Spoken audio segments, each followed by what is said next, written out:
Everybody welcome back to my channel. जैसा कि हम सभी लूसेंट का इकोनॉमिक्स के लेक्चर्स को देख रहे थे, तो आज के इम्पॉर्टेंट क्वेश्चंस ये हैं कि प्रथम योजना अवकाश कब से कब तक थी? तो 1966 से 69 तक। प्रथम योजना अवकाश कब से कब तक थी? 1966 से 69। योजना अवकाश का प्रमुख कारण क्या था? तो भारत पाक युद्ध, सूखा और मूल्य स्तर में वृद्धि।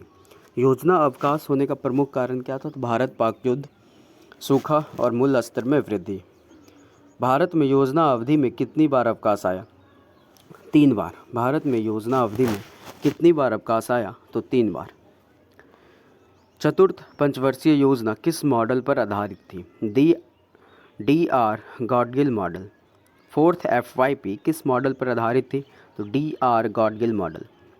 फोर्थ FYP का उद्देश्य क्या था? स्थायित्व के साथ विकास, आर्थिक आत्मनिर्भरता की प्राप्ति, समाजवादी समाज की स्थापना। फोर्थ FYP का उद्देश्य क्या था? स्थायित्व के साथ विकास, आर्थिक आत्मनिर्भरता की प्राप्ति और समाजवादी समाज की स्थापना। भारत की कृषि वृद्धि दर किस योजना में सर्वाधिक रही? चौथी। भारत की कृषि वृद्धि दर किस योजना में सर्वाधिक रही? तो चतुर्थ योजना में।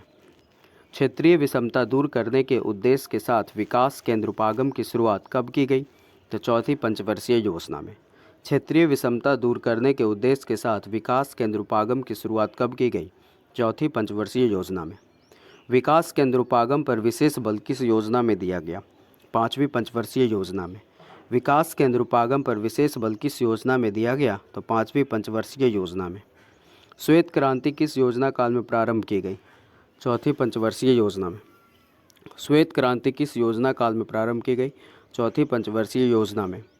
चौथी पंचवर्षीय योजना की विफलता का क्या कारण था? मौसम की प्रतिकूलता और बांग्लादेशी शरणार्थी आगमन। फोर्थ FYP के विफलता का क्या कारण है? तो मौसम की प्रतिकूलता और बांग्लादेशी शरणार्थी का आगमन। फिफ्थ FYP का उद्देश्य क्या था? गरीबी उन्मूलन तथा आत्मनिर्भरता की प्राप्ति। फिफ्थ FYP का उद्देश्य क्या था? गरीबी उन्मूलन तथा आत्मनिर्भरता की प्राप्ति। फिफ्थ FYP कितने वर्ष तक चली? 4 वर्ष तक, 1974 से 1978 तक। फिफ्थ FYP कितने वर्ष तक चली? 4 वर्षों तक। 20 सूत्री कार्यक्रम 1975 में किस योजना में शुरू हुई? तो पंचवर्षीय योजना, फिफ्थ पंचवर्षीय योजना में।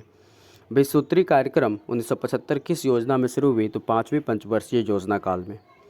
पहली बार गरीबी एवं बेरोजगारी पर ध्यान कब दिया गया? तो पाँचवीं पंचवर्षीय योजना में। पहली बार गरीबी एवं बेरोजगारी पर ध्यान कब दिया गया? तो पाँचवीं पंचवर्षीय योजना में। न्यूनतम आवश्यकता कार्यक्रम व काम के बदले अनाज कार्यक्रम किस योजना में शुरू हुई? तो पाँचवीं पंचवर्षीय योजना में। न्यूनतम आवश्यकता कार्यक्रम व काम के बदले अनाज कार्यक्रम किस योजना में शुरू हुई? पाँचवीं पंचवर्षीय योजना में। पाँचवीं पंचवर्षीय योजना में सर्वोच्च प्राथमिकता किसे दी गई? तो सर्वोच्च कृषि को, फिर उद्योग को और फिर खनिज को। सबसे ज़्यादा प्राथमिकता किसे मिली? कृषि को, फिर उद्योग को और फिर खनिज को। पाँचवीं पंचवर्षीय योजना को 1978 में किसने खत्म करने का निर्णय लिया? जनता पार्टी ने। फिफ्थ FYP को 1978 में किसने खत्म करने का निर्णय लिया? तो जनता पार्टी ने। अनवरत योजना की अवधि क्या थी? 1978 से 83। अनवरत योजना की अवधि क्या थी? 1978 से 83। अनवरत योजना को किसकी सरकार ने बनाई थी? मोरारजी देसाई की सरकार ने। अनवरत योजना को किसकी सरकार ने बनाई? मोरारजी देसाई की सरकार। अनवरत योजना को 1980 में किसने समाप्त कर दिया? इंदिरा गांधी। अनवरत योजना को 1980 में किसने समाप्त कर दिया? इंदिरा गांधी ने।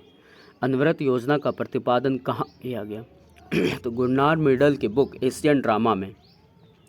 अनवरत योजना का प्रतिपादन कहाँ किया गया?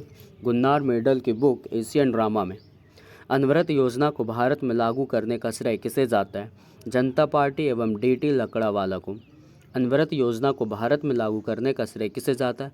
जनता पार्टी एवं DT लकड़ावाला को। उच्च मूल्य की मुद्राओं की वैधता समाप्ति, शराबबंदी कब की गई? अनवरत योजना के समय। उच्च मूल्य की मुद्राओं की वैधता समाप्ति, शराबबंदी कब की गई? अनवरत योजना के समय। सार्वजनिक बीमा योजना की शुरुआत, जन वितरण प्रणाली का विस्तार कब हुआ? तो अनवरत योजना के समय। सार्वजनिक बीमा योजना की शुरुआत, जन वितरण प्रणाली का विस्तार कब हुआ? अनवरत योजना के समय। नेक्स्ट हम लोग विरासत स्थल देखते हैं जो यूनेस्को सूची में शामिल है। तो 1986 में शामिल होने वाले विरासत स्थल कौन कौन से? तो गोवा का चर्च जो गोवा में है, हम्पी अवशेष कर्नाटक, हम्पी अवशेष कर्नाटक में, फतेहपुर सिकरी यूपी में, फतेहपुर सिकरी यूपी में, खजुराहो का मंदिर एमपी में, खजुराहो का मंदिर एमपी में, सांची का स्तूप मध्य प्रदेश में, सांची का स्तूप मध्य प्रदेश में, लेकिन इसे 1989 में शामिल किया गया। 1987 में कौन कौन से शामिल हुए? तो पट्टाकल स्मारक जो कर्नाटक में है, पट्टाकल स्मारक कर्नाटक, सुंदरवन राष्ट्रीय उद्यान पश्चिम बंगाल में, सुंदरवन राष्ट्रीय उद्यान पश्चिम बंगाल में, इन दोनों को 1987 में शामिल किया गया। नंदा देवी राष्ट्रीय अभयारण्य जो उत्तराखंड में है, इसे 1988 में शामिल किया गया। नंदा देवी राष्ट्रीय अभयारण्य उत्तराखंड में। फूलों की घाटी उत्तराखंड में, इसे 2005 में शामिल किया गया। फूलों की घाटी उत्तराखंड 2005 में शामिल किया गया।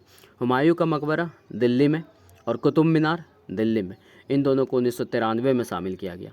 हुमायूं का मकबरा दिल्ली, कुतुब मीनार दिल्ली, इन दोनों को 1993 में शामिल किया गया। नेक्स्ट डे आपको नेक्स्ट वीडियो मिलेगा, आप इन चीज़ों को रिकॉल कीजिएगा। इकोनॉमिक्स का हर एक कंटेंट आपके पास डिलीवर कर दिया जाएगा। Thank you. और चैनल को सब्सक्राइब करना मत भूलिएगा और शेयर भी कर दीजिएगा। Thank you.